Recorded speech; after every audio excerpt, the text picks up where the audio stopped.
অনেক দিন পর বাড়িতে বুনু এলো। আর বুনু আবার চিকেনের থেকে বেশি আবার চিকেনের মধ্যে দেওয়া আলুটা খেতে ভালোবাসে। তো আমি একটা অন্যরকমভাবে একটা রেসিপি বানাই। চিকেনটাকে ফার্স্টে ভালো করে ওয়াশ করে ওর মধ্যে লেবু, লঙ্কা গুঁড়ো আর নুন দিয়ে ভালো করে মাখিয়ে রেখে দেবো 15 মিনিট মতো। আর ততক্ষণ কি করব, তাওয়ার মধ্যে একটা মশলা তৈরি করে নেব।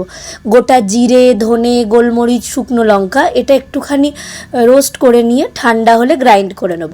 তারপরে কড়াইয়ে তেল দিয়ে তেলটা গরম হতে হতে বড় বড় আলুর টুকরোর মধ্যে কাশ্মীরি রেড চিলি পাউডার আর লবণ মাখিয়ে আলুগুলোকেও মোটামুটি ফ্রাই করে উঠিয়ে রাখবো। এই আলুগুলো কিন্তু সত্যিই ভালো লাগে খেতে। এরপর ওই তেলের মধ্যেই গোটা গরম মশলা, কাশ্মীরি রেড চিলি পাউডার আর চিনি ফোড়ন দিয়ে ওর মধ্যে পেঁয়াজটাকে প্রপার ব্রাউন করে ভেজে নেবো। আর পেঁয়াজের মধ্যে সামান্য লবণ দিয়ে দেবো।